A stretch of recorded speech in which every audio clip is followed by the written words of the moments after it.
The basic laws of health. Incorporate those 8 laws. They sound simple. They sound simple. You may have heard it your whole life, but I tell you, those 8 laws will make the difference of whether you live long or you live short.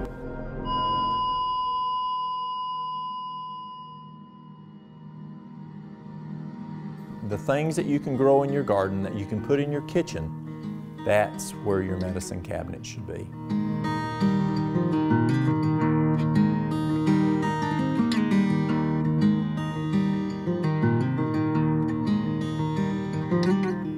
Welcome back to Old Mountain Remedies.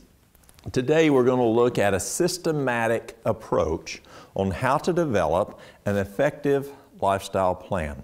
You know, there's so many plans out there, this plan, that plan, this diet, whatever.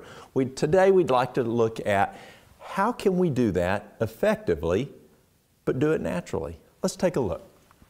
As we look at the problems today, are we dealing with obesity, heart disease, strokes, cancer, thyroid problems, gout, diabetes? The list goes on and on as I work with people.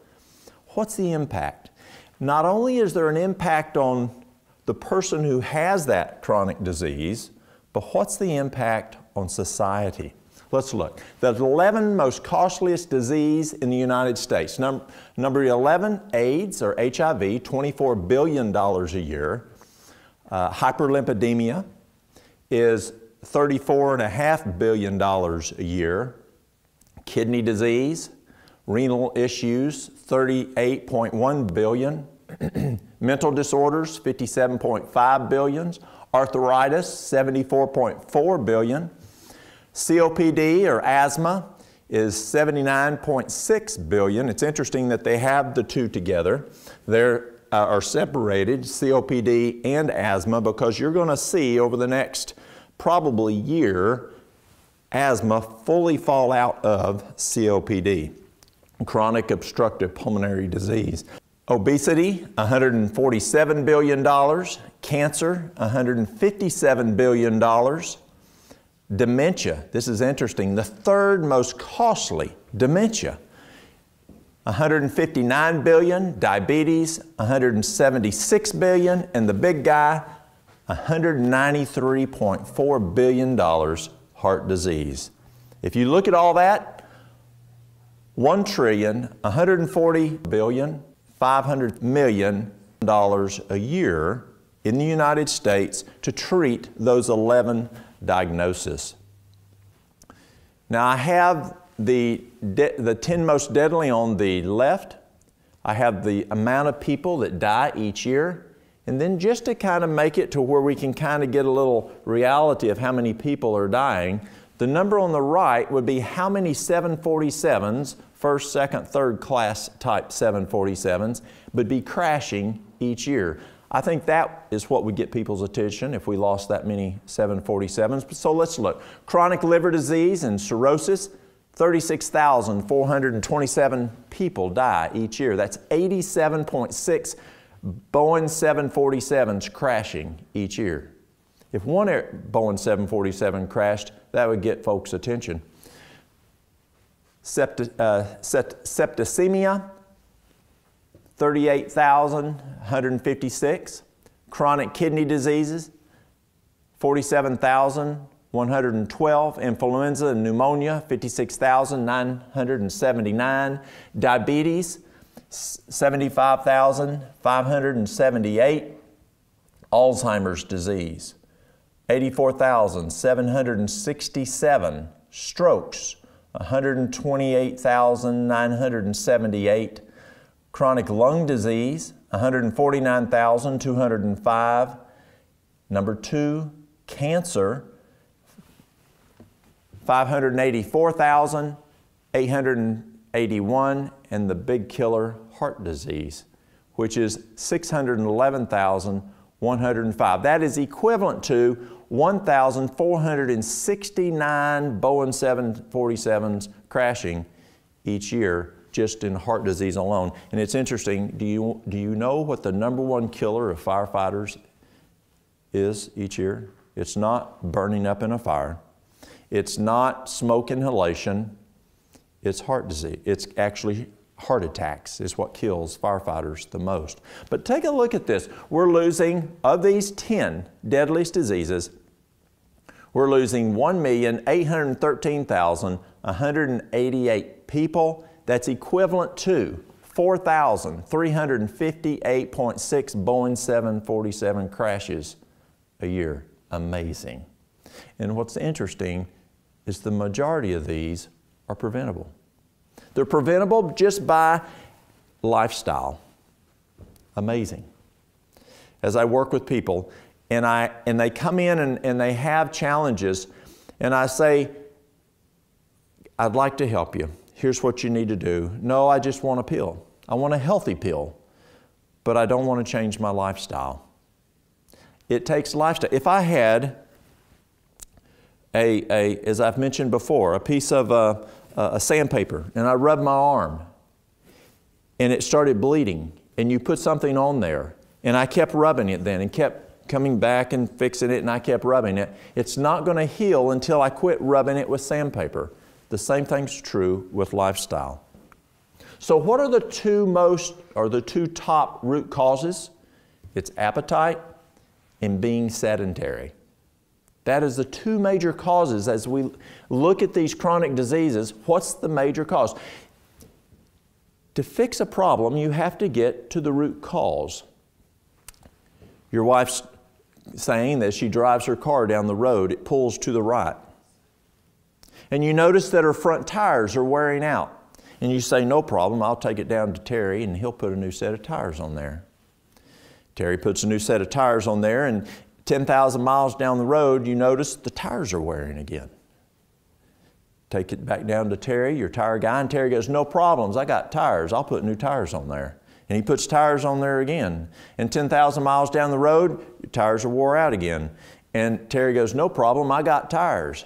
And he puts more tires on there. But what did Terry not do? He didn't fix the front end alignment. You got to fix the problem. And that's what happens in healthcare, is we're managing signs and symptoms and we're not getting to root cause. And that's what we'd like to look at today. So what do we do? What's the prescription? Get up and change your lifestyle. When we work in healthcare, we're used to looking at API, assess, plan, implement, and evaluate. Well, we added then MAPI. What's the mission? If you have a patient with problems, you want to assess the problem. You then make a plan to taking care of that patient. Then you implement that plan, and then you evaluate that plan. Is it working? Well, I'd like to use that same tool as we develop an effective lifestyle program today. But I'd like to look at adding mission to that, because that's really what drives corporate America. It should drive what we do on a daily basis. So let's take a look. So if the root cause, number one, is appetite, is there anything in the Bible that talks about that? Well, yes, it does. Let's go back. Whether therefore ye eat or drink or whatever you do, do all to the glory of God. So that means when I sit down at the dinner table and what I put in my mouth, or when I'm out and I'm grabbing something to drink, or when I'm out driving and I pull into a restaurant and I look for something to eat and I put that in my mouth, whether therefore ye eat or drink, do it to the glory of God. Does it matter what we eat?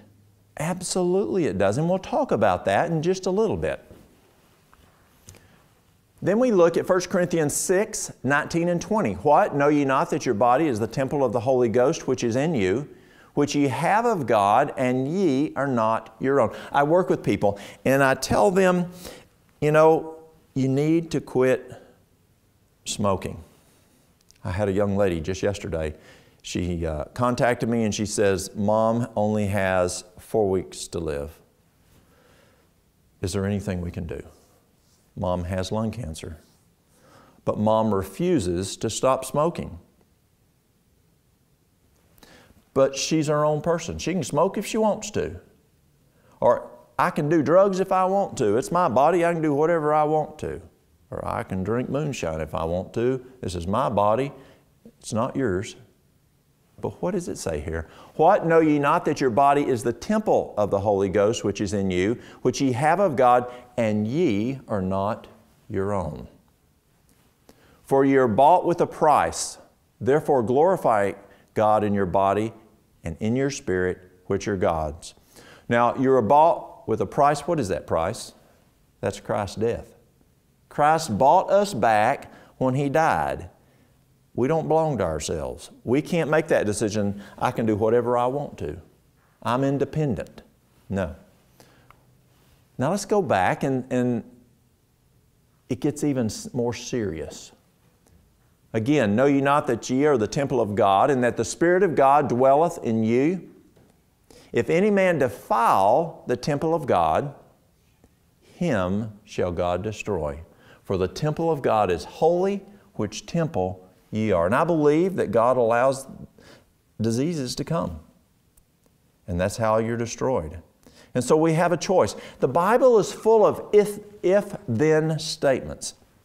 It reminds me of when I was in college and I took a computer course, computer language called basic language, and we wrote it in if-then statements. If-then, if-then. If you obey, here's the consequences. The Bible's full of it. David, if-then. Moses, if-then. Well, for our lifestyle, what we put in our mouth, what we drink, is an if-then statement. The brain is the organ and instrument of the mind and controls the whole body. In order for the other parts of the system to be healthy, the brain must be healthy. In order for the brain to be healthy, the blood must be pure. If by correct habits of eating and drinking, the blood is kept pure, the brain will be properly nourished. So what did it just tell us here? Before you treat the body, we've got to treat the brain. But before we treat the brain, we've got to treat the blood. How do we treat the blood? What's it say? If by correct habits of eating and drinking. Those two keep coming up. There must be something to what we eat and what we drink. Whether therefore ye eat or drink or whatever ye do, do all to the glory of God. So let's look. Let's make an assessment. You've got to have a mission. And I encourage you to look at what your personal mission is. And we'll do that a little more. But let's do a health history first. So first we're going to look and we're going to assess what's the person's age, what's your age, what's your occupation. Now does that have a factor? Absolutely. If you are a beautician, do you deal with a lot of things that you may be breathing? Yes. Or do you work at a nail salon where you're breathing all those chemicals all day long? There's a reason those nail folks have masks on. Do you work in the agriculture business where you're out there and you're putting chemicals? Do you work in a plant? I work with people that come in to see me and they work in plants that there's chemicals that they're dealing with. I had a man come in one time. He was only in his early 50s. I think he was 52 or 53 years old. He looked like he was in his 80s. And he worked at a plant that made the chemical that goes into transformers, PCBs. And it just significantly aged this man. So occupation can have an impact on your health. Or what's your work schedule? Do you work third shift? Do you work swing shift? Even worse. You want to list your health concerns. What are your health concerns? Is it diabetes? Is it tachycardia? Is it your pulse beating too fast? Do you have pain from arthritis or hip pain or knee pain? Or you want to list all of your health problems. You want to identify your bowel movements. It was interesting when I was working at a center right outside of D.C., and these highfalutin ladies would come out of New York City, and they would sit down and I'd say, how many bowel movements did you have yesterday? And they go, well, it's important. Are you having bowel movements? And what's the consistency of those bowel movements? Do you have pain? What's the location of the pain? And you want to document the location. In my hands, it's a 0 to 10. My knee, 0 to 10. My hip, 0 to 10. My back, 0 to 10. Headaches, 0 to 10. Because we want a baseline on what your pain level is. And then we want to look at stress. What's your stress level? 0 to 10. This is some history questions that you want to take a look at. Also, depression. Do you have challenges with depression? 0 to 10. And males or females, do you have hormone issues? We're seeing more and more hormone problems today, and there's reasons for that. We'll talk about that later. But whether it's a male having testosterone issues, he has no energy, or if it's a lady who is having all kinds of issues from from menopause to whatever with hormone issues, is there issues there with hormones? Now we're going to look at lifestyle history. Nutrition, what do you eat for breakfast? When do you eat it? What time? What time of the day do you eat breakfast? If it's consistent, write that down. Or if you may eat it, you may not eat it, what time those may be. And then what do you eat for breakfast? What's the range of things that you may eat for breakfast? Is it Hardee's? Is it a coffee? Or are you sitting down eating a healthy breakfast? And then you want to look at dinner. Dinner's that noon meal. And what time are you eating it? What do you eat it? What do you eat? And so you want to write those down also. And then supper. When do you eat supper? And what do you normally eat? And then do you eat between meals? You want to write that down. And I hope y'all are writing all this down, because this is what you're going to use to develop that systematic plan that we're talking about here. Do you eat between meals? And if so, what time do you eat between meals? And what do you eat between meals? Are there any foods that you're allergic to? You want to write those down. Do you seem that you have problems when you may eat wheat foods or other foods? Do you have allergies to those? And now you want to look at exercise. Can you describe your exercise program? What type of exercise? What time are you exercising? And what's the duration of your exercise? A lot of folks will say, oh, I walk at work. My nurses used to say, well, I push the med cart. No, that's not exercise. We want a systematic exercise program. What is your exercise program? If you don't have one, that's fine. Just write no consistent program. Water. How much water do you drink each day? If it's a range, identify that. Do you drink soft drinks? If so, how many? How often? Do you drink milk? If so, how often? How much? Do you drink tea? Now, some people, there's herbal teas, and then there's teas like sweet tea. I'm from the South, and folks love their sweet tea down south, and they drink a lot of sweet tea. I've got a fellow in the fire department that would drink enough sweet tea a day that had 2 cups of sugar in that sweet tea.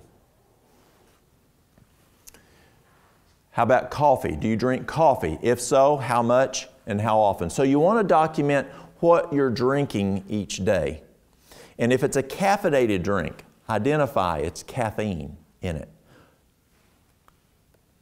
Now, in this lifestyle survey that we're doing, you want to look at how much sunshine do you get each day. Are you clothed?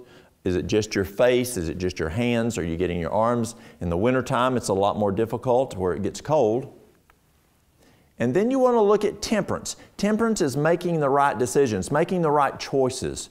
And we want to look at, do you use tobacco? If so, how much? How often? Do you use alcohol? And if you use alcohol, if so, how often? How much? Do you use illicit drugs? If so, how often and how much? Do you watch television? If so, how often? How much? It's amazing how much time, and we'll look at that, how much time is spent watching television. Or how about, do you use the computer? If so, how much? How often? Pure, fresh air. Some parts of the world, some parts of the country, there's more pure air, but some places there's a lot of pollution. Another reason that we should move out of the city and move into the country, up in the mountains, out in an area that we don't have to deal with the challenges of the city. Pollution is one reason that we should be out of the city. And rest. What time do you go to bed? What's the range? People I sit down with, I ask them, what time do you go to bed? It could be 11 o'clock, it could be 3 o'clock, 4 o'clock in the morning. I don't have any set time. Well, if that's the case, 11 to 4. What time do you go to sleep? Now, just because you went to bed does not mean you're getting to sleep. And some people may lay there for 3 hours trying to fall asleep. What time do you get up? What's the average hours of sleep that you get each night? What's the quality of sleep? Is it good or is it poor? If it's poor, why is it? Is it because you're a felon, you're having prostate issues and you have to get up 3-4 times a night to go to the bathroom? Or is it because the kids, you have a young baby? Is it because you're in the city and you live next to the fire station and every time that fire truck goes out on a medical call or a fire call, it wakes you up? Why are you having poor sleep? Is it because you have pain? Your back hurts, your neck hurts. The other is trusting in God. Do you go to church? Do you spend time in personal study with God each day? Or sometimes I ask, does a person believe in God? And there's people I work with say, I don't believe in God. But just, if you do, whatever the situation is. Again, as we look, assessing personally, why do I have health challenges? As you look at yourself, why do you have health issues? What are the causes? You want to take a look at that. Now, you want to do a 3-day diary. We do a 3-day diary when we work with folks who are wanting to stop an addiction, whether it's tobacco, whether it's alcohol, whether it's drugs, and they will write down every time that they use them, what the time is, where they are, who they're with.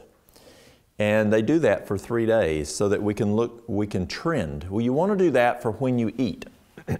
For 3 days, identify what time you eat,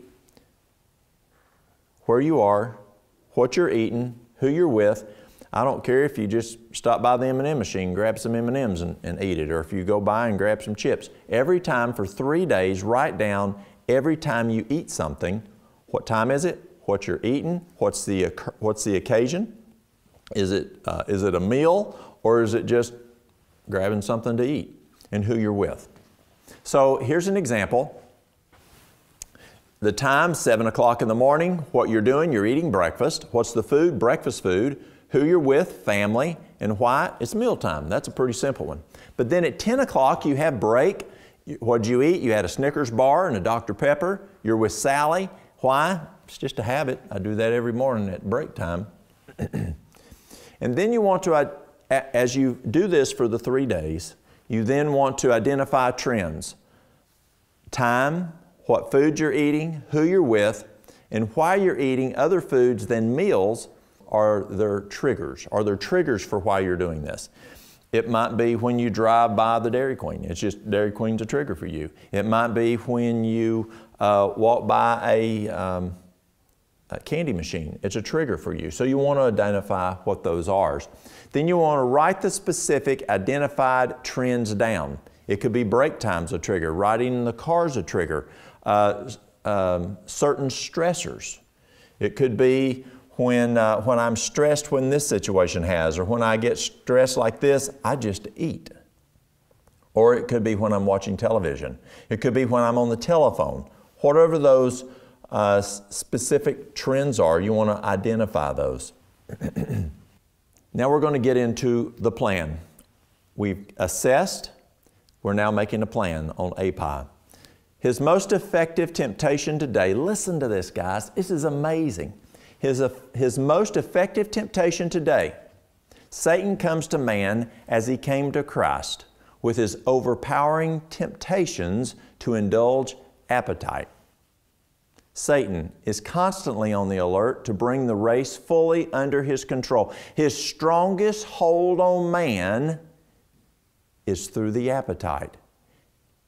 And this he seeks to stimulate in every possible way. Does he do that well? Absolutely. And it's getting worse and worse. When I grew up as a boy in the mountains of East Tennessee, there wasn't a lot to stimulate you. But today, it's everywhere. Their taste, their appetite is their God. And when the axe is laid at the root of the tree and those who have indulged their depraved appetites at the expense of health are touched, their sin pointed out, their idols shown them, they do not wish to be convinced.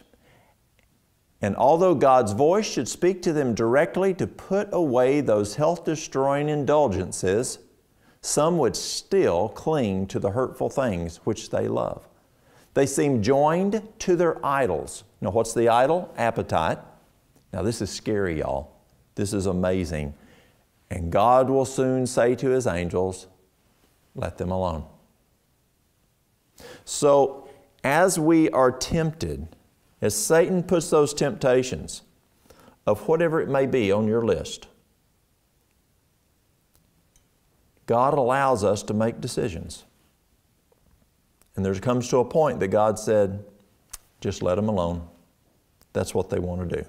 I had a man come into me, a very smart man.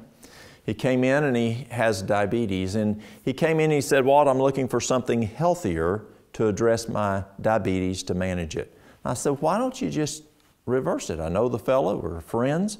Why don't you just reverse it? He says, I can't. I said, why can't you? He said, because I don't want to change the way I eat. Just period. Years ago, I had a patient. He was a renal patient, a dialysis patient, and this gentleman liked fried chicken, loved fried chicken. And his wife would get him fried chicken. And so I told his nephrologist, Dr. Gordino, I said, JJ, I said, Mr. So-and-so, he won't quit eating fried chicken. As you all know, if you're a renal patient, you don't eat fried chicken if you're having problems with renal issues with dialysis. And his physician said, you know, Walt, it's his choice. Now, if he continues to eat the fried chicken, he's going to live probably not even a month. But if he stops eating the chicken, he can live a good bit longer. So I went and told this patient, I said, Mr. So-and-so, I talked to Dr. Gordino, and here's the situation. What do you want to do? The man looked at his wife. She was there. Looked back at me. He says, I love my fried chicken. I'd rather die happy. And just as Dr. Gordino said, the man died. He didn't even make a month.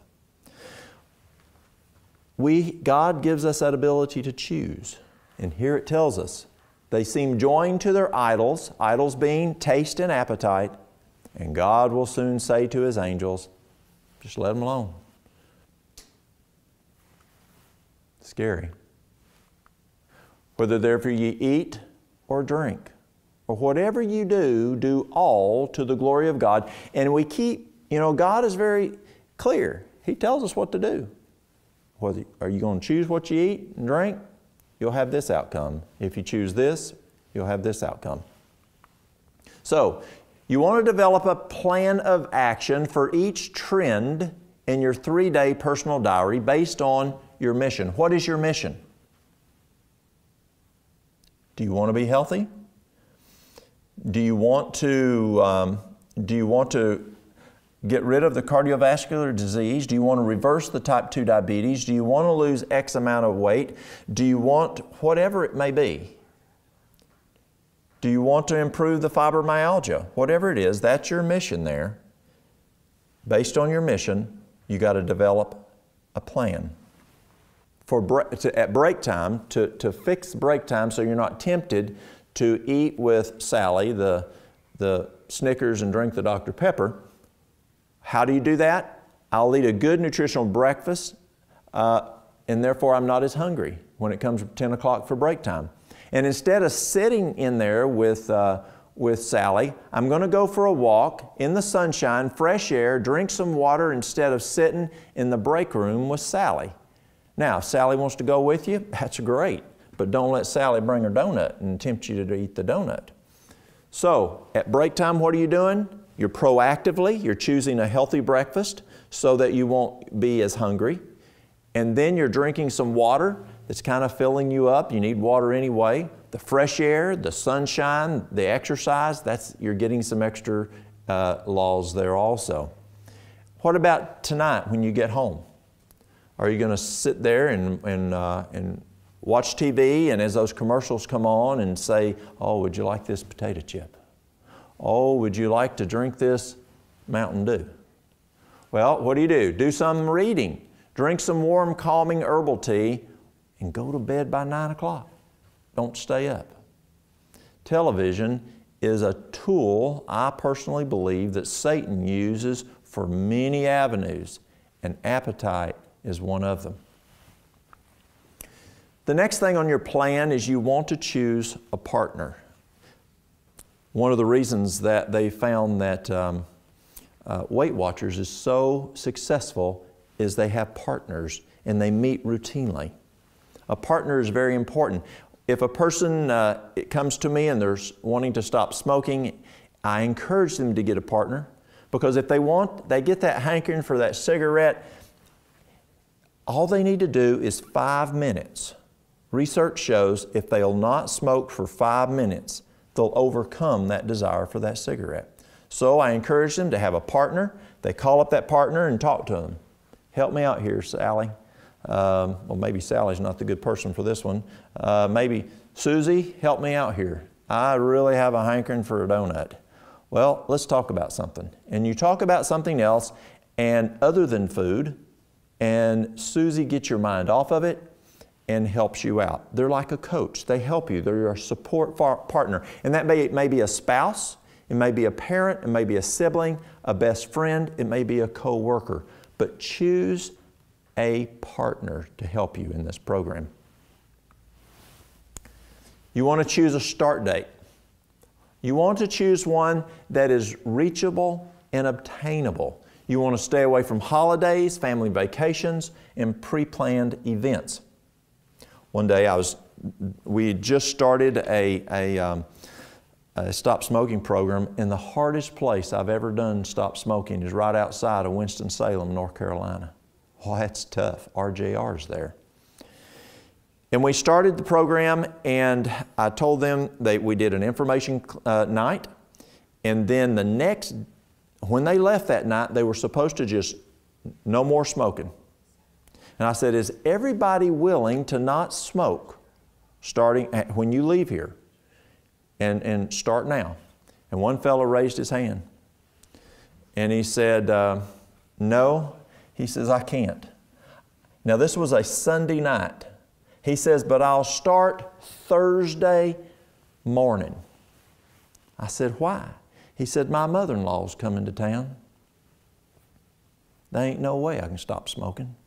But she leaves Thursday morning and I'll quit then. Well, everybody else quit that night. He kept smoking. Thursday morning he quit and he was successful. He put down his cigarettes. But he knew that he would fail because of the stressors that were at the house. If you're planning on starting a new lifestyle program and you're getting ready to go on a family vacation, may not be the best time. Or you're planning to start a lifestyle program and it's the week before Thanksgiving or the week before Christmas.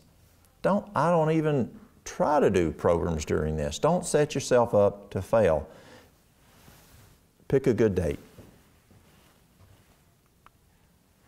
So we have a mission. We have developed an action plan for each trend in our 3-day personal diary. Again, I want to be very clear here. Each of those items that you've identified that you're eating between meals or that you're not eating like you should, you want to develop a specific plan. Example, many people do not eat breakfast, or if they do, they eat a donut, or they eat a biscuit, or a croissant. You want a good healthy meal. So in your plan is specifically what you're going to do to make sure that you have a full healthy meal. And then if you're eating in between meals, between then and your noon meal, you've identified them. What are you going to do so that you don't eat? I used to have an M&M machine in my office. A patient gave it to me. And I made sure it was those big M&Ms. You know, the ones with the nuts in them? And I'd go through a 3-pound bag. It's pretty fast. And I convinced myself that I had it. If people came in, staff came in, or people came in to see me, it was something they could get and make things a little easy, whatever. And, but I made sure that thing worked. I made sure it worked every time I went out the door. I made sure it worked when I came back into my office. And even I'd make sure, even when I was doing paperwork, I'd get up and make sure that little machine was working well. When Mary Lou decided I need to lose some weight, I was 200 and some pounds, that machine disappeared. She took that machine. I haven't seen it yet, and that's been probably 17 years ago. If you want to quit smoking, do you leave cigarettes in the house? No, you get rid of them. You get rid of the ashtrays, you get rid of the lighters, you get rid of all the paraphernalia, you get rid of the tobacco. If you want to quit drinking, do you still leave the whiskey in the cabinet?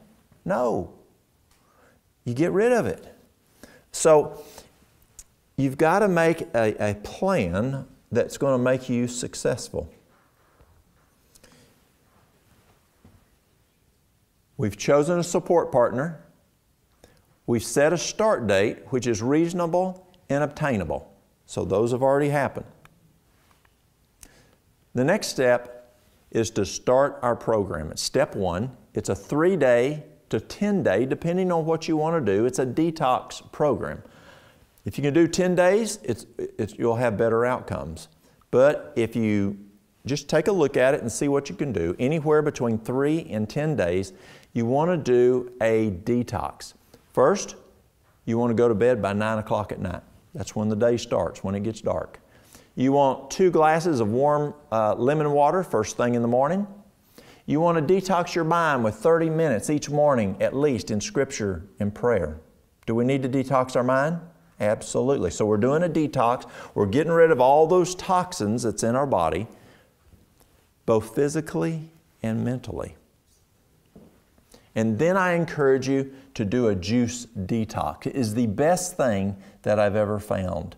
Here's why. When a person eats a meal, it takes as much vital force as it does to go down to the gym and work out. So if you eat 3 meals a day, it's like going down to the gym 3 times a day. When you drink a juice that has the fiber out, it's going to be in your blood within 15 minutes.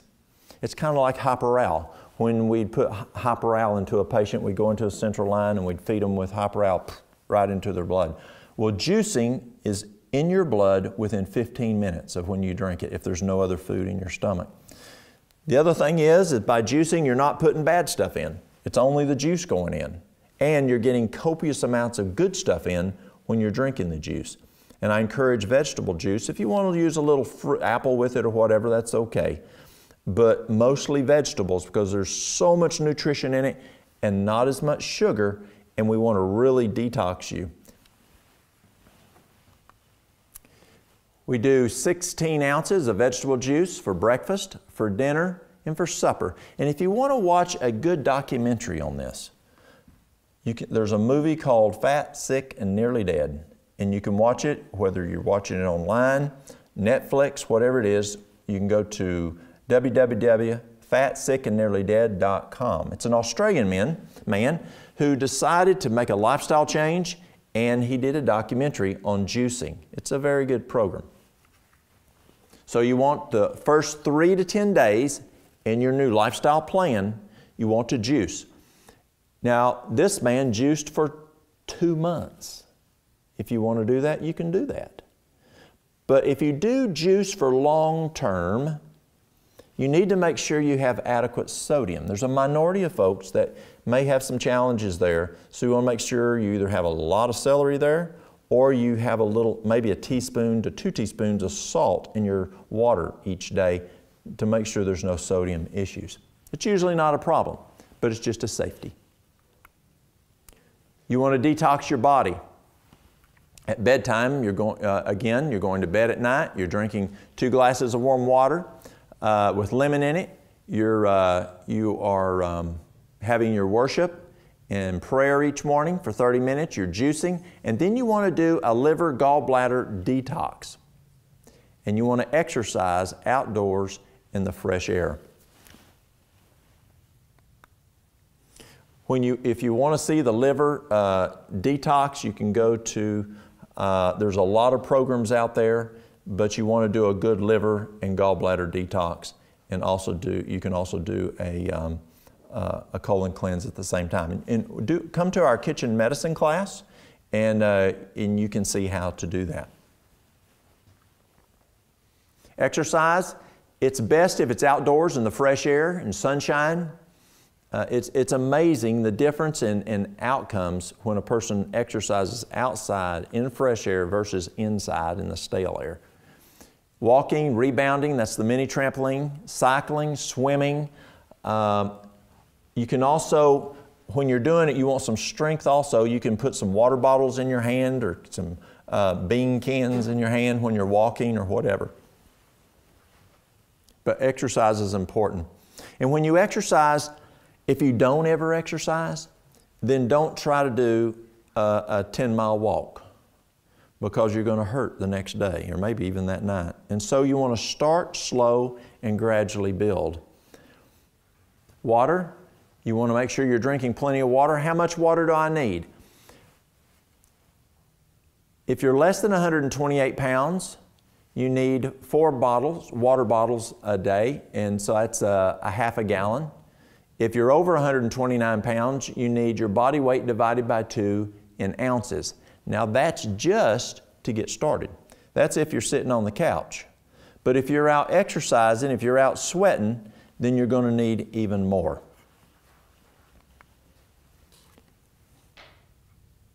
Now we're going to step 2. So we've done step 1, which was 3 to 10 days. Step 2 is this continuing a progressive detox program. This is 3 to 7 days. Again, going to bed by 9 o'clock, having your 2 glasses of warm lemon water in the morning, having your morning worship and prayer with God, detoxing your mind. And then you want to eat just raw. When a person juices, they don't want to put cooked food right onto their stomach. And so you want a little time there of eating raw. People come into me and they'll say, Walt, I want your best detox pill. Well, my best detox program is what I'm telling you right here.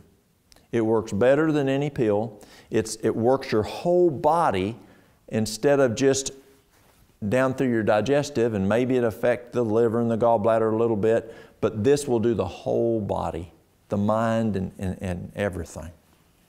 So you want to eat raw.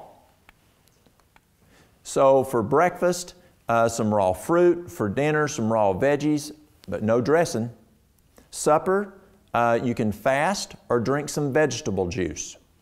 You want to incorporate cilantro, parsley, chia seeds, flax seeds, aloe vera, sea vegetables, etc. The next item is you want to do your continuing. If you did the step 1 in just 3 days, and you haven't finished your gallbladder cleanse, then you want to continue that liver gallbladder cleanse through this process also. Exercise, again, outdoor, fresh air, sunshine, and your water. Step 3. This is 5 or more days. We're progressively detoxing. Again, you're going to bed by 9 o'clock. You're drinking your 2 glasses of warm lemon water each morning. You're spending your time at least 30 minutes in prayer and study with God. And then you're doing the Duke diet. The Duke diet was started in 1934 by Dr. Kempner. And it's been going for 82 years. Amazing, amazing program. Very simple, but we use it in our detox program.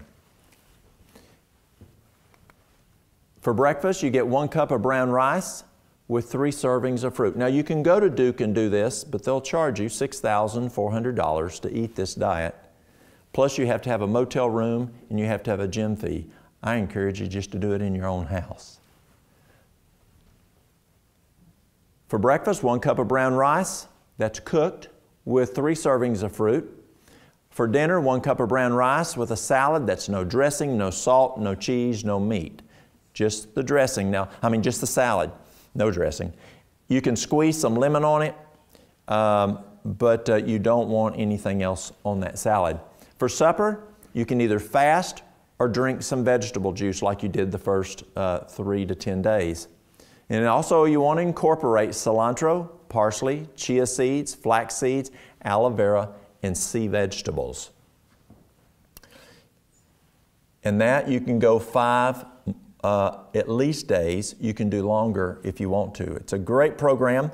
The Duke diet is the best diet that I have ever found to reverse cardiovascular disease.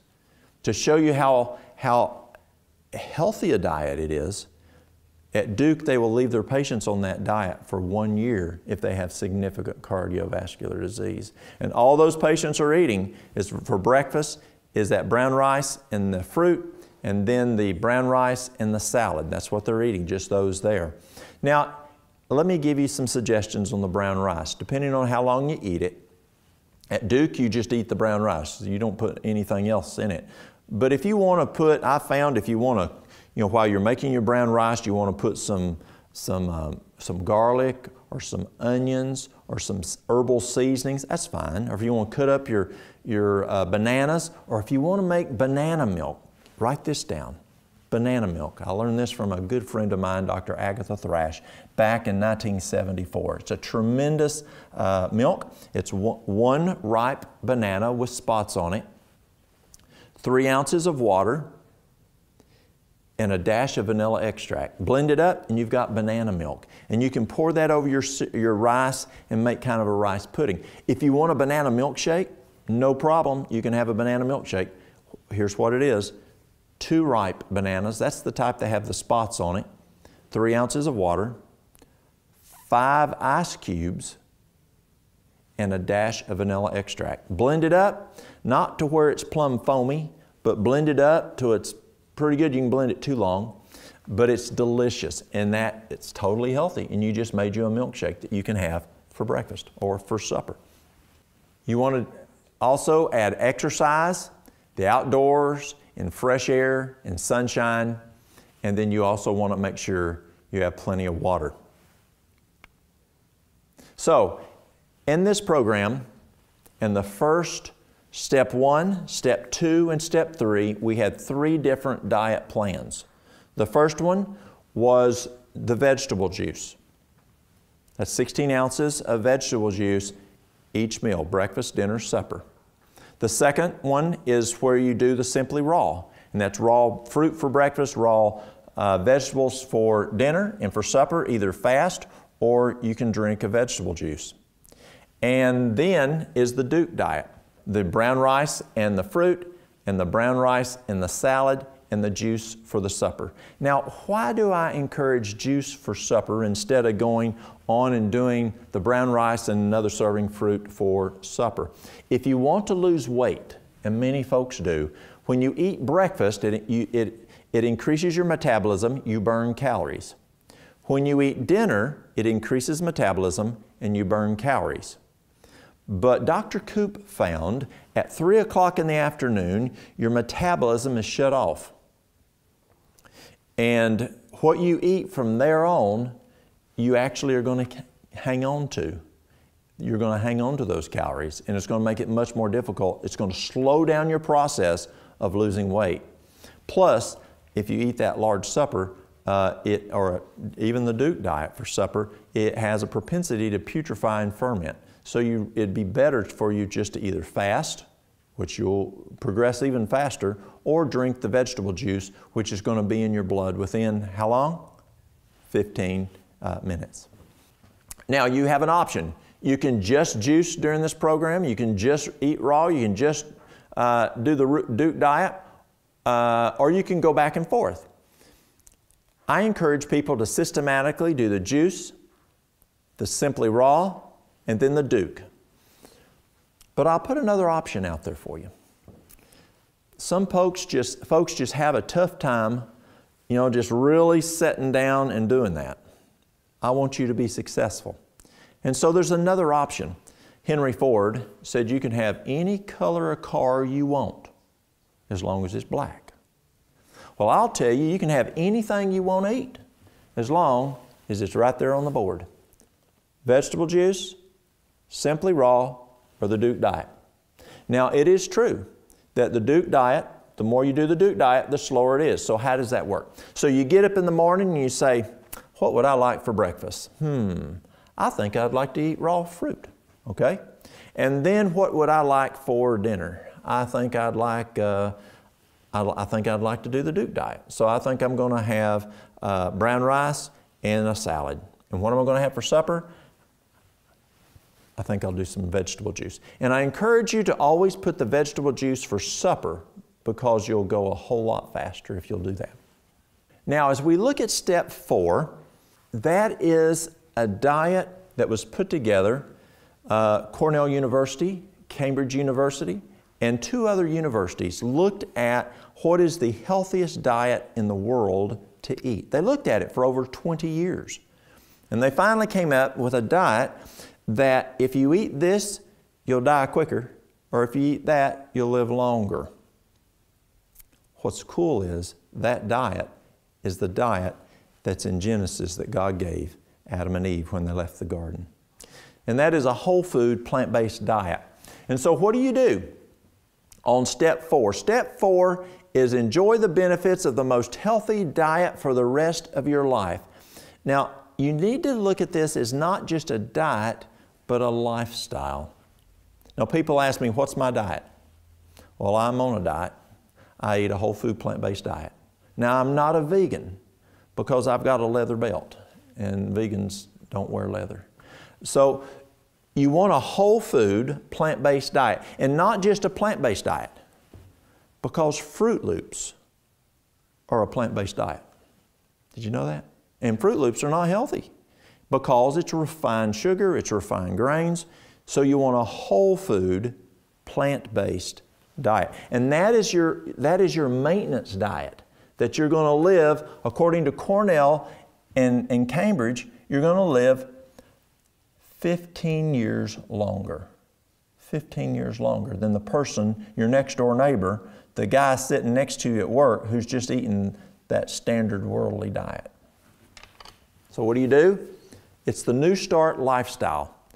New Start because we're talking about, we'll go through those in a few minutes, but it's a lifestyle. Again, you're going to bed by 9 o'clock. You're drinking, you're still going to do each morning that 2 glasses of warm lemon water first thing in the morning. You're still going to detox your mind with at least 30 minutes of time with God in scriptures and in prayer. But then there's that whole food, plant-based diet. Now, I'd like to take a little break and go back to the kitchen. Now, we're in this Old Mountain Remedies seminar, and you watched us in the kitchen, in kitchen medicine. We're going to go back to the kitchen, and we're going to explain physiologically what's going on in the digestive process and why you need this whole food, plant-based diet. We'll see you back in a moment. Welcome back to the Kitchen Medicine Cabinet. Does it really matter what we eat? Does it really matter what we drink? Well, let's take a look.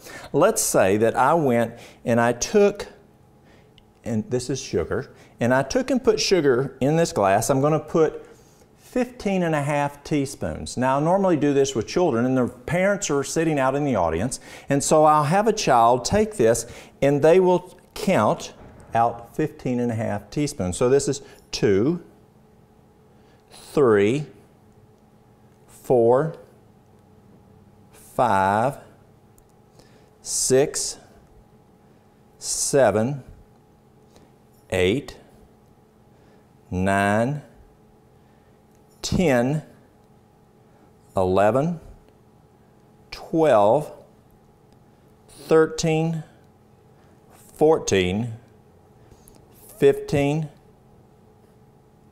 and a half. So I'll ask you mothers out there, is this okay? 15 and a half, nearly 16 teaspoons for your child to go and just eat? Absolutely not. Why? Well, it's going to blow their immune system. They're going to go crazy. They're going to bounce off the walls. It's going to rot their teeth. So no, I probably would not allow my child to eat 15 and a half teaspoons of sugar. But wait a minute. Would you allow your child to drink a glass of water? Nice, pure water. Is it okay, Mom? Grandmother, is it okay? Sure, we can do that. But what if we do this?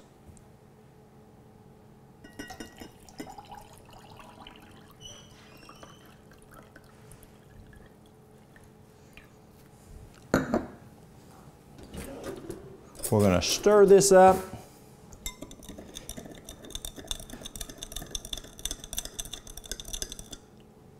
What now, Mom? Would it be okay for Junior to drink this or Sissy to drink this? It's water, but it's got 15 and a half teaspoons of sugar. What do you say? Well, what we don't realize many times is there is as much sugar in this as there is a 20-ounce Dr. Pepper. Now, 20 ounces is nothing today. Kids are drinking multiple of these. Sometimes they're drinking a 48-ounce, a 36-ounce. This right here will blow your child's immune system for about 73%. Your child's immune system is going to be blown about 73% for the next 4 hours. No way, would you say? Well, let's take a look. Let's look at the anatomy, some physiology of digestion. When we eat our food, it goes into the mouth where we chew it and we break it off with our teeth, we chew it up, we mix the saliva with it, and as we swallow it, it goes down the esophagus into the stomach and breaks it down further. Then from there, it goes into the duodenum, into the small intestines. It breaks it down more there with the pancreatic enzymes. And then it's absorbed into the villi.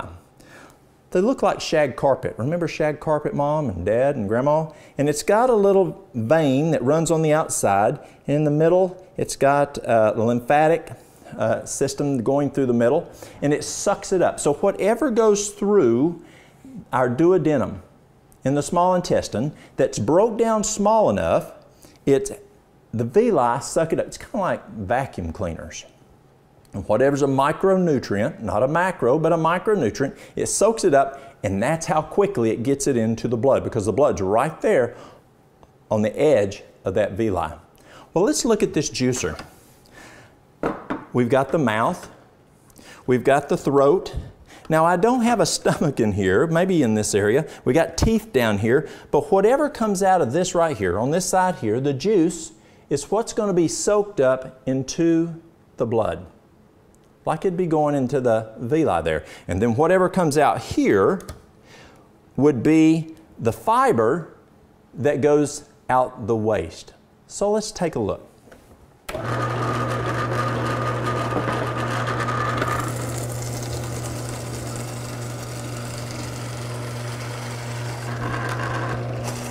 You can see it starting to come.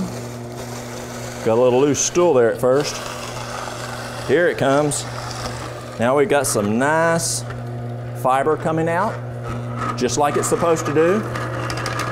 Let's put some celery here.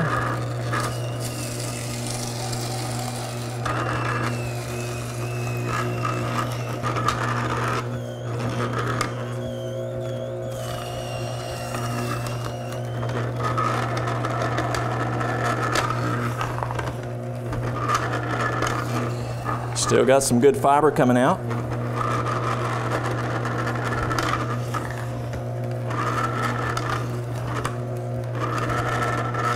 Got some great juice there. But what about a little kale? Now this is packed full of nutrients. Super, super packed.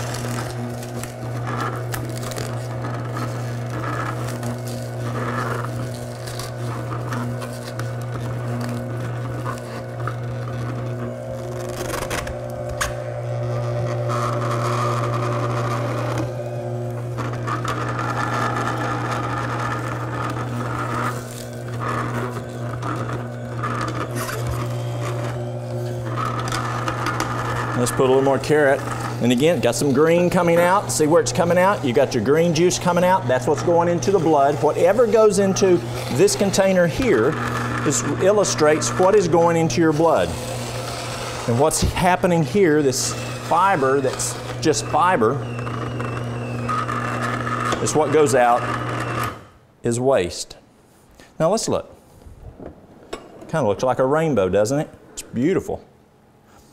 Well, let's take and let's pour it into here.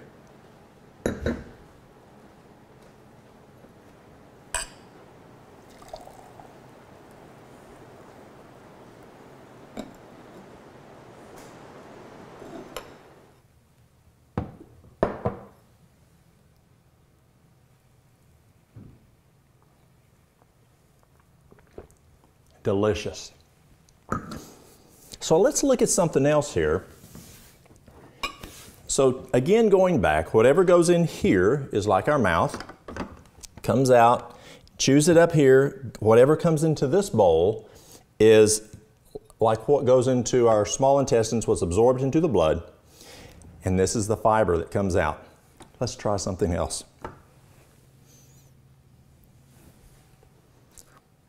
A chocolate eclair.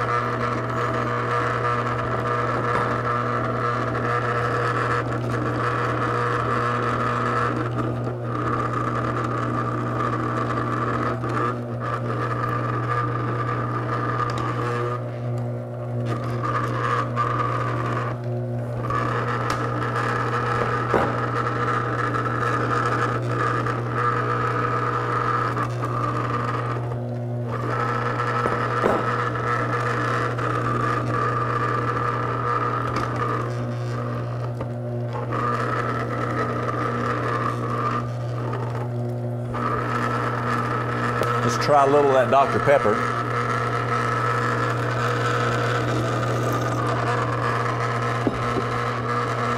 And let's try something else here. Let's try some Pringles.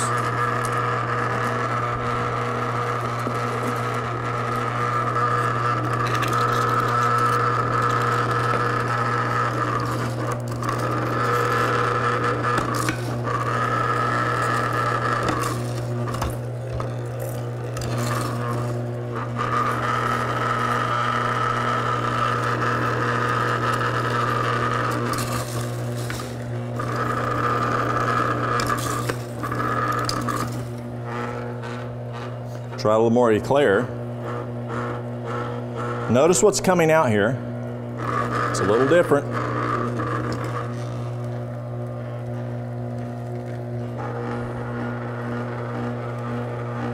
Not a lot of good fiber coming out yet.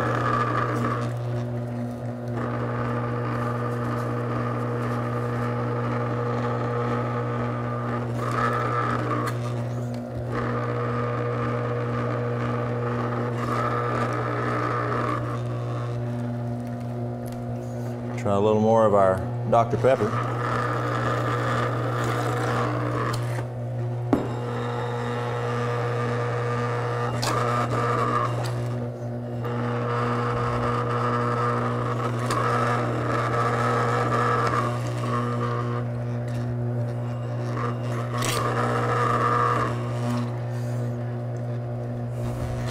Now, why aren't we getting a lot of fiber out of here? Well, because fiber, we'll try a little more Dr. Pepper.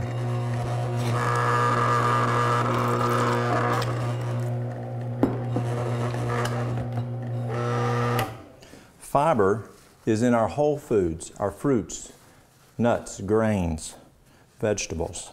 But we don't find any fiber in meat. We don't find much fiber in refined foods, as we're seeing right here. It's not coming out. But Mom, let's try this.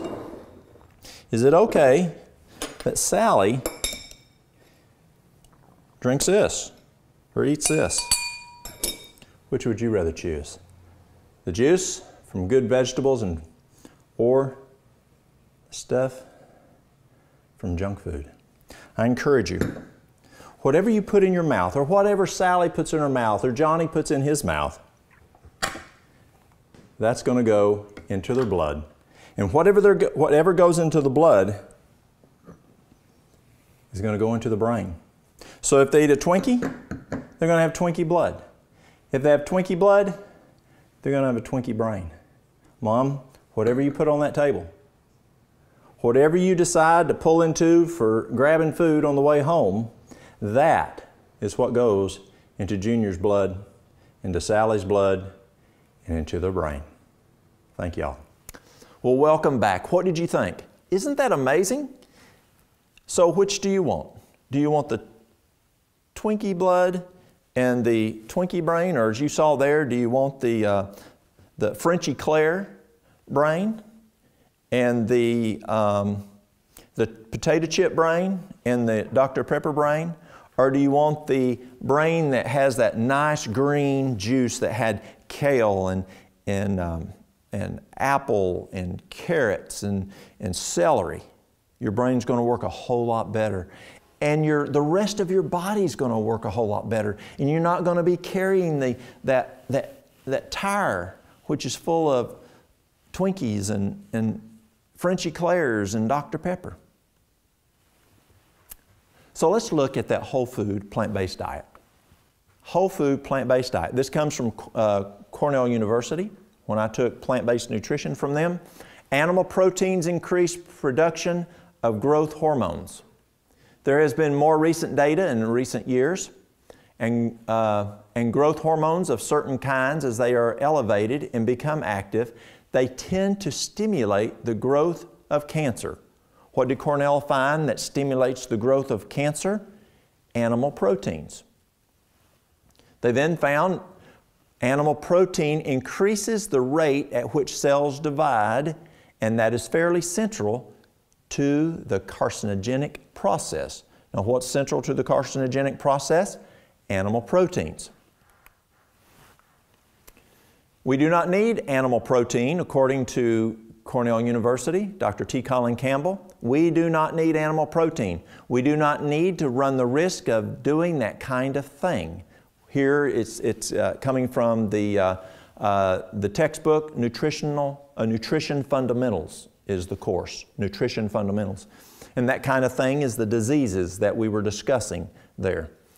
We do not need animal proteins. We do not need to run the risk of doing that kind of thing, getting those kind of diseases, eating those animal proteins, thus causing those diseases. If we just consume a plant-based diet that has adequate amounts of different kinds of foods, they will just naturally have enough protein. Now, I have a friend that he used to call, if you eat the same-o, he called it dog food. Well, we don't want to just eat beans and taters and beans and taters. We want a wide variety of food. I encourage people as they sit down and they make their diet for breakfast, don't put the same thing every day. One of the problems that I've seen is people change and they start eating a whole food plant-based diet. They find, oh, this recipe's really good, and they just eat it all the time, then they hate it. So you want a wide variety, and there's some great cookbooks that I'd encourage you to look at that can give you just a wide variety of taste to your tongue, but it also gives you a wide variety of nutrition. My wife, when she was a young girl, her mother taught her to put food on the plate that had different colors because it looked prettier. But also her mother had taken nutrition, and her mother knew that different colors of foods meant different nutrients. So let's read that last sentence again. If we just consume a plant-based diet that has adequate amounts of different kinds of foods, they will just naturally have enough protein. And people tell me, oh, you can't get enough protein unless you eat your meat. That's not true. Cornell University, Cambridge University, and two other universities prove that wrong. The same course. There are no nutrients in animal-based foods that are not better obtained from plant-based foods. When we actually consume these nutrients, they are better obtained from plant-based foods in the context of the food than they are from animal-based foods. Antioxidants are only present in plant-based foods. Again, Cornell University, Nutrition Fundamentals. Now this is interesting, y'all. Listen to this really carefully.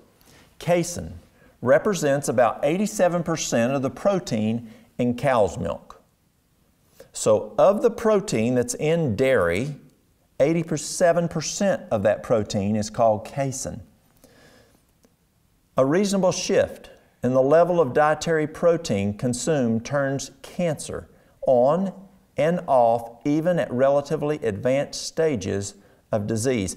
And what Dr. Campbell did and his staff at Cornell University is they could literally turn on breast cancer, turn off breast cancer by giving the patients, by giving dairy, taking away dairy, giving dairy, taking away dairy. They could turn it on, turn it off, turn it on, turn it off. Amazing. Casein is the most significant chemical carcinogen ever discovered. Did you hear that? Now, what is casein? Casein is the major protein that's in milk, ice cream, dairy ice cream, cheese, milkshakes, sour cream, if it's a dairy product. So you can insert, instead of casein, you can insert milk products. Is the most significant chemical carcinogen ever discovered. In the minds of most people, that would be absolutely heretical, but we did it very carefully and from multiple different perspectives and published the results in the very best cancer research journals. Now, Cornell University is not that little community college down the road. And I'm not saying bad about community colleges, but they just don't have the resources to have that super department that studies nutrition. Cornell is a huge school that does really good research on nutrition, and that is what they found. Plant-based diets protect, now this is from the course Diseases of Affluence. Plant-based diets protect against these diseases. Animal-based diets do not. Let's read that again. We're talking about diseases of affluence. That's a course. We studied all kinds of diseases. Plant-based diets protect against these diseases in that course. Animal-based diets do not protect the body from the diseases. Animal-based diets tend to promote these diseases. Plant-based diets tend to protect against these diseases. It's a no-brainer. So, a whole food plant-based diet. How do you develop that program? So for breakfast, you can look at fruits and nuts and grains. And as we look at grains, I encourage you to do some research on gluten. We used to have wheat that had 16 chromosomes, and still parts of this world we do, and we've talked about this earlier in this series. But Monsanto has changed that from 16 chromosomes to 42 chromosomes. And so, as those changes, we're seeing a lot of health issues as folks have super hybridized the wheat out there today. So for breakfast, a good breakfast, which breakfast should be the main meal of the day. We should eat breakfast like a king, eat dinner like a queen, and if you do eat supper, eat it like a college student or a pauper. So, breakfast, fruits, nuts, grains, gluten-free. Dinner, that's the noon meal, vegetables, nuts, grains, gluten-free. Supper, eat light, smoothies, juice, fruit. It's interesting. Growing up on a farm, generations of farmers are pretty smart folks. And when you have to grow your own food, there's a lot of time. When you have to put the food up, there's a lot of time. My grandparents, my great-grandparents, my parents found out that when you eat supper, you just don't sleep as good. You just don't feel as good. So why waste all that time that you had to go out there and hoe that garden and pick it and put it up and fix it, and then you got to fix it for supper. You got to wash the dishes when you're finished. So we didn't have normal supper. In the summertime, our supper may be some watermelon. It might be some cantaloupe. It might be a little bit of popcorn, or in the wintertime we'd eat maybe some soup. But that was it. We didn't eat a typical American supper until we left and went to the city and became city slickers and started eating supper like everybody else. And we felt different. So that's what a whole food plant-based diet consists of. I encourage y'all to get some good cookbooks that are whole food plant-based. There's just all kinds of them out there, some great products, and take a look at those recipes. And I'm sure there's cooking schools possibly in your area. Go on YouTube and look at and just do cooking schools and learn these new recipes. Okay, vegetable juice. Whether for supper or just once a day before a meal, juicing is great nutrition each day. I encourage you, as you go to step 4 and you go to that whole food plant-based diet, to still drink vegetable juice every day. Drink a quart a day. Dr. Mercola encourages his patients and those around him to drink 1 quart of vegetable juice. You could do a pint in the morning about 30 minutes before breakfast, and then eat your breakfast, and then drink a pint of it for supper. But vegetable juice is just so nutritious for us. 1 quart of vegetable juice a day. There's celery and cucumbers, and add your dark green leafy vegetables, your kale and your dandelion and those guys. Lemon, ginger, carrots, beets. All of those just packed full. And don't make the same juice all the time. Make different ones, a variety, because they have different nutrients. We talked about this, why wheat and gluten-free. Some of the problems that we're seeing with the new wheat: weight gain, IBS, irritable bowel syndrome, thyroid problems, skin disorders, inflammation, increased LDL brain function problems. It affects it. You then want to look at exercise. In exercise, once you've got to this point, you should be where you're exercising more than just 5 minutes a day. You want to crescendo your exercise. You know, don't just go wide open at first. You want to crescendo, start small and work up. But you want, you know, at a minimum of 30 minutes a day, but better yet, an hour each day. It's interesting. A couple years ago, the World Health Organization asked every physician in the world to prescribe a new medication, to prescribe this medication to every person, every patient in the world. World Health Organization asked the Centers for Disease and Control and Prevention, CDC, to have every American physician to prescribe this new medication. And they said, if we will utilize this new medication worldwide, we'll save 4 million people a year. But they had to use it at least 5 days a week. Guess what that new medication was? 30 minutes of exercise. Isn't that interesting? Exercising outdoors in the fresh air and sunshine is the best exercise if weather permitting. It provides the following benefits: fresh air for your lungs and eventually every cell in your body.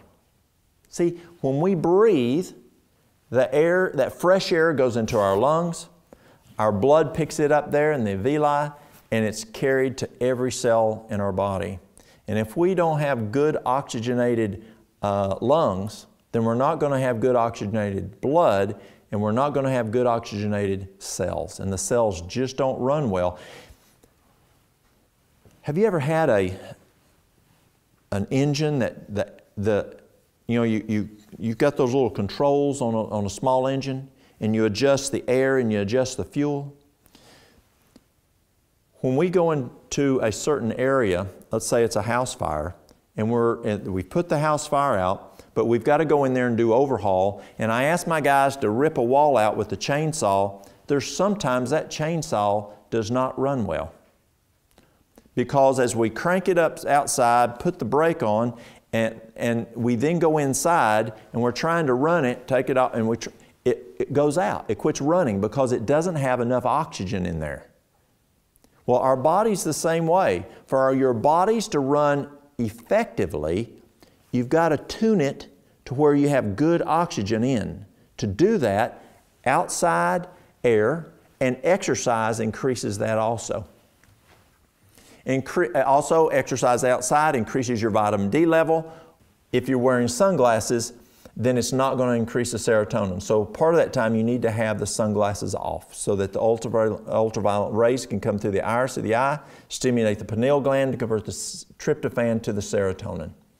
And so you can't, if you're outside all the time, that's your line of work, you may want sunglasses a good bit of the day to protect your eyes, but not the whole time you're outside. You want to pick an exercise that makes you feel good. It increases your endorphins. It strengthens your heart. It strengthens your muscles. Exercise strengthens your bones. It lowers your rise in type 2 diabetes if you have a propensity there. It lowers your blood pressure. It raises the HDL, which lowers the cholesterol. It relieves stress and anxiety and depression. It increases overall energy.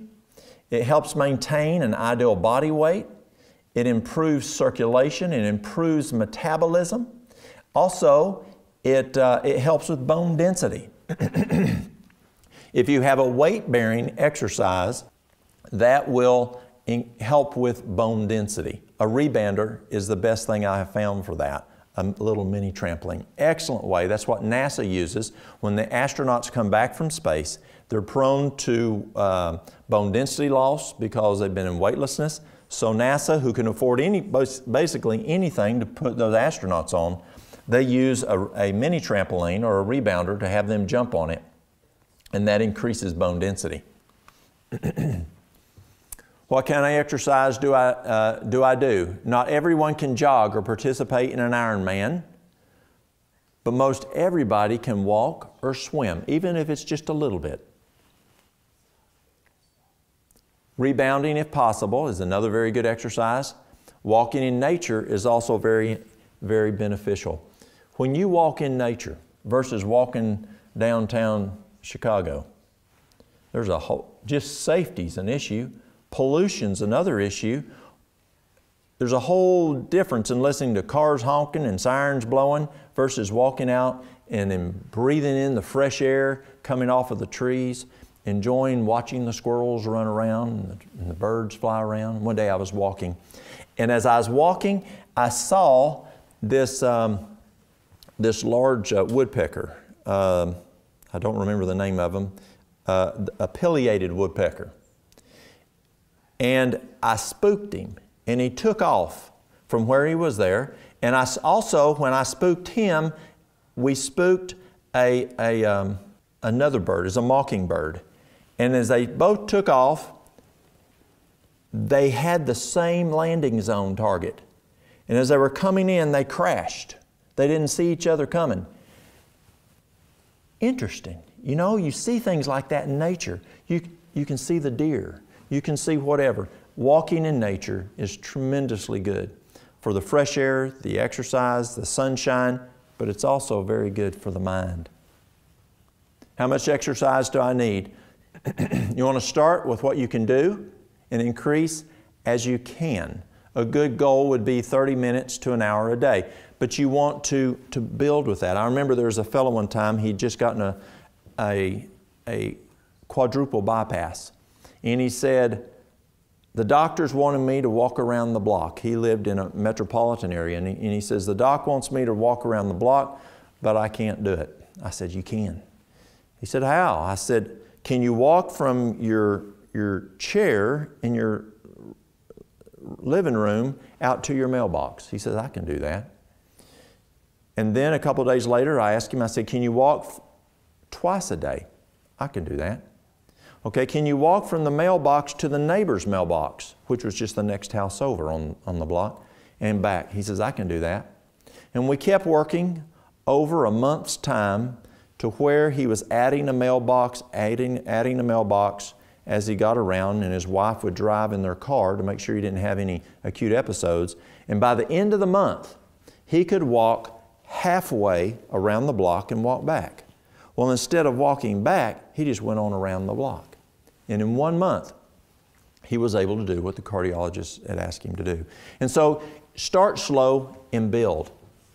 You want to mix cardio and strength building. And the next is water. We want to make sure you're drinking plenty of water. Again, if you're less than 128 pounds, you need the half a gallon, which is 4 water bottles or 4 liters. If you're over 128 pounds, it's your body weight divided by 2. Now, when you're exercising, you need even more water. Water's the best beverage. No sugar, no caffeine, no alcohol, no preservatives. Our brain should be 85% water, and our blood should be 80% water. So we need adequate water. And folks say, I just can't think good. This man came to me one day, and he says, I think I'm getting Alzheimer's. He was 45 years old, and if a person tells me they think they're getting Alzheimer's, they probably don't have it, from my experience. And I said, well, sir, what's going on? He says, well, I work in the building industry. I'm a carpenter. He says, but I just can't remember. He says, I just can't remember things. And I asked him, I said, how much water do you drink? He said, I don't drink water.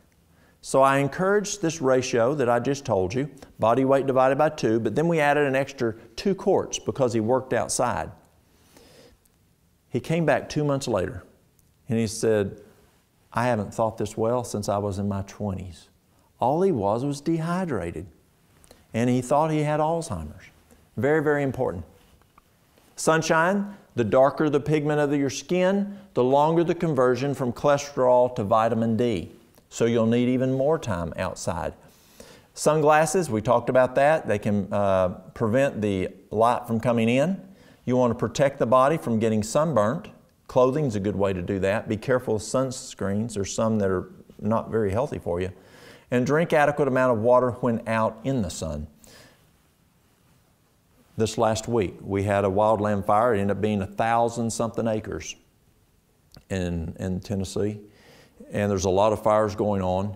And when we go, my son and I go fight fires with the United States Forest Service, they require us to drink a gallon of water every hour and a half. And so when you're exerting yourself, you need to drink extra water. Sunshine enhances the immune system. It alleviates pain from swollen arthritic joints. It relieves certain symptoms of PMS. It lowers blood cholesterol levels. Well, how does that do that? Well, it lowers blood cholesterol because when you are in the sunshine, you convert cholesterol into vitamin D. So it's lowering cholesterol. But vitamin D is required to make HDL, the good cholesterol, and the good cholesterol gets rid of the bad cholesterol, and so that lowers total cholesterol. So 2 ways sunshine is going to lower your cholesterol. Temperance, making the right choices. Moderation in the good things, total abstinence in the bad things. You want to disregard things like tobacco, alcohol, harmful food additives. So when you go to the store, you want to make sure that you're looking at labels. Even the choices in our reading, the conversations, and what we watch has a significant impact on the functioning of our bodies. You want pure, fresh air. Pure, fresh air has a significant impact on our brains and on every living cell in the body. On the other hand, living in communities who have high pollution, the pollution has a significant negative impact on the body. You want to practice diaphragmatic breathing. You want to practice breathing with your stomach. You want good breaths, not breathing like a chihuahua where you're just breathing a little up here. You want to sit and stand erect to benefit the maximum air intake from our breathing. Rest. The hours of rest before midnight are worth twice the hours after midnight. In order to get a good full cleaning, benefits of the glymphatic system, that's like the lymphatic system, but it's the lymphatic system in the brain, which is called the glymphatic system, you've got to be asleep by about 9 o'clock. And it only kicks on between 9 and midnight. That's only the time that it works. But for it to work, you have to be asleep. So if you want to clean your brain, clean the cells, detox your brain, flush your brain of those toxins, you got to be asleep between 9 and midnight. Rest allows your body to renew itself. Toxins are removed and enzymes are replenished throughout the whole body. It strengthens the body's immune system, increases healing in infections and injuries, increases brain function, aids in weight control. Significant. If you want to lose weight, you've got to be to bed early, and there's a number of reasons for that. And as we look at the New Start, the last one on New Start is trust in God, trust in divine power. True healing only comes from God. Yes, something may work, but it may not be of God. There's some weird stuff out there, y'all, and it may not be of God. Develop a personal relationship with God in Christ.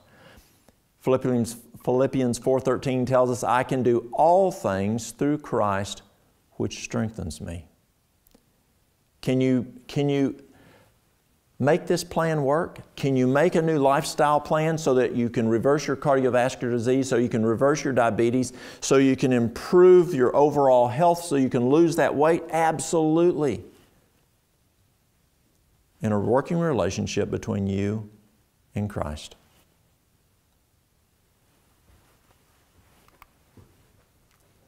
So, nutrition, we have plan 1, vegetable juice, 3 to 10 days, the Simply Raw, 3 to 10 days, the Duke diet, 5 days or more, and a whole food diet the rest of your life. That's plan 1.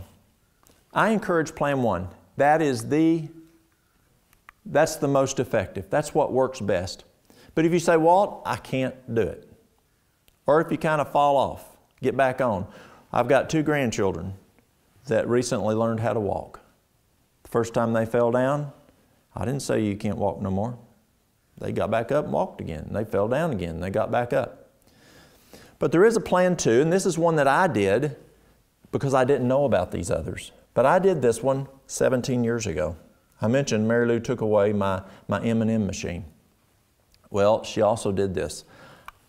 I was not eating breakfast. I was not eating dinner. I didn't take time to eat dinner. I only ate supper. And I looked at, I was 200 and some pounds. And in 3 months, I lost right at 50 pounds. And what we did is, she fixed me a good breakfast, and she says, you're not leaving the house till you have a good breakfast. And then she connived with my secretary. Well, first of all, she got rid of the M&M machine, but she connived with my secretary, and she says, I want you to call in Walt's tray from the dietary department and have it sent to the employee lounge every day.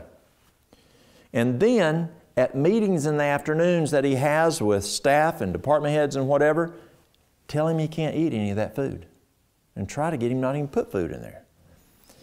And so my secretary did that. I would be out on the floor checking on patients, walking, making rounds, whatever, going around, checking on staff, and I get the call on my radio. Walt, your tray's ready in the employee lounge. Okay. So I'd go and have to sit down and eat, take time and eat that dinner. Then nothing all afternoon. I couldn't eat either. Couldn't eat during the morning, couldn't eat during the afternoon. And then when I got home, there was no food, nothing, for 3 months. It was tough because I was used to eating then. I'd changed it. But remember, when I was a child, we ate just the opposite. And then when we moved to the city and became city slickers and we just flopped it. Well, I got flopped back the other way. Does it hurt a little bit? Well, it's different.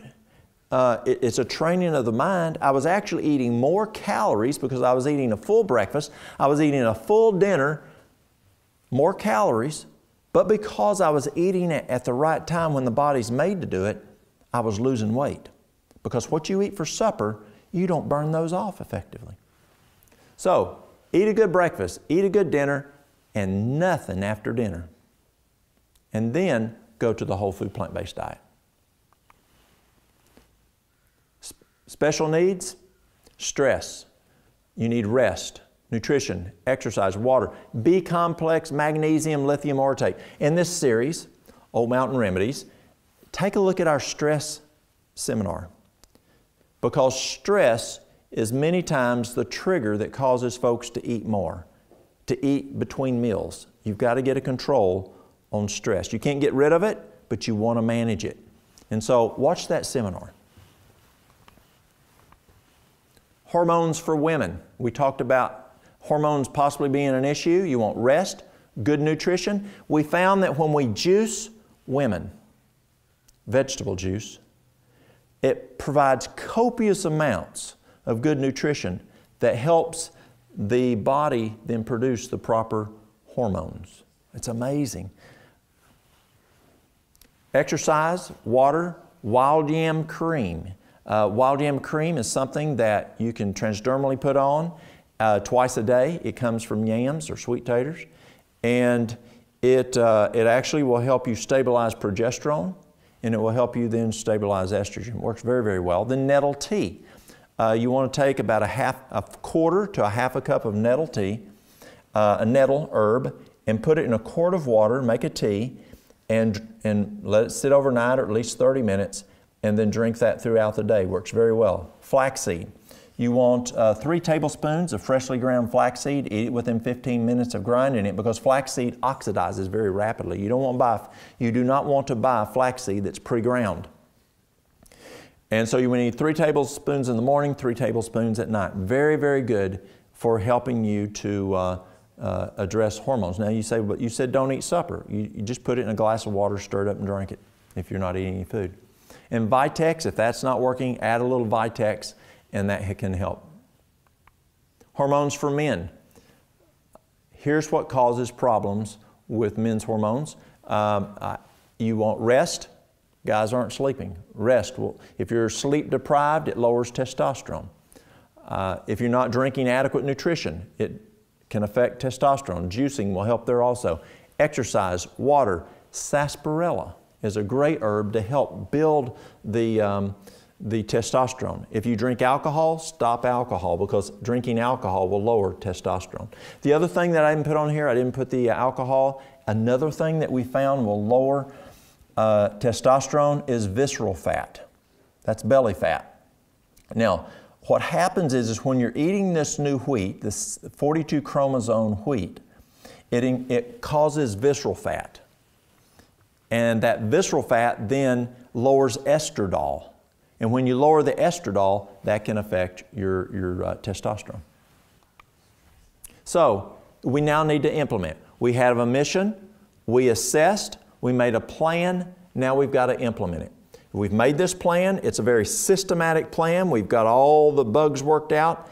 You want to do this ahead of time. If you were going to go to New York City, or let's say you were going to go to Paris, and there's this museum there that has this real fancy diamond that's worth millions of dollars.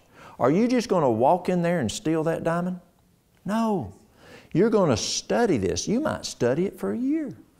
You're going to learn their security system. You're going to learn the movement of guards inside. You're going to learn the movement of law enforcement going around. You're going to develop backup plans. If this doesn't work, then you're going to do this and this. Now, I've never done this, y'all. But you're going to have a systematic plan to do that. So you have a partner. You've set a date. It's time to implement your plan now. You want to stay strong. You want to set your plow, and you don't want to look back. What do I mean? Y'all that ever worked on a farm, you look across a field. You got to put that first line in of you're going to plow, and you look plumb on the other side of that field, and you see that tree way down there. You got your tractor here ready. You set your plow and you take off, and you watch that tree way down there. My mission is to get to that tree all the way down on the end of that field. I don't look back to say, how am I doing? Is that a straight row? Or I don't look over here, hey guys, hey, look how my plowing's. No. At first, you're just keeping your eye on your mission. You're looking straight down there, and you're watching that tree as you go, and you go, and you go, and you go, until you get to the end. And that's what you need to do here.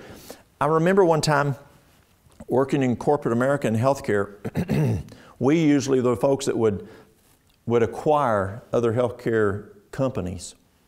Well, it came to the time a bigger fish decided to gobble us up. And I had a boss come in who had some wisdom, and he said, don't pay attention to those folks that are about to gobble us up, because you can't do a thing. Your job is here and take care of your program here. Make sure patient care stays good, make sure your finances are good, and you'll be okay. But if you take your eyes off of that and you start worrying about what they're doing on this acquisition that's about to happen, someone about to take over us, there's nothing you can do about that, but you'll lose sight on taking care of your own ship. Keep your eye on patient care.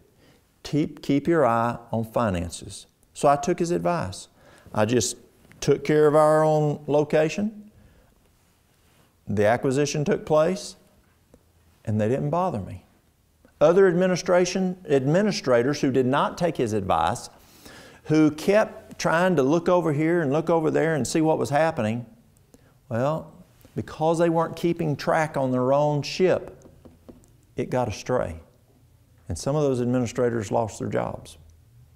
And so I know that if you keep your eye on the mission, on that goal, through Christ,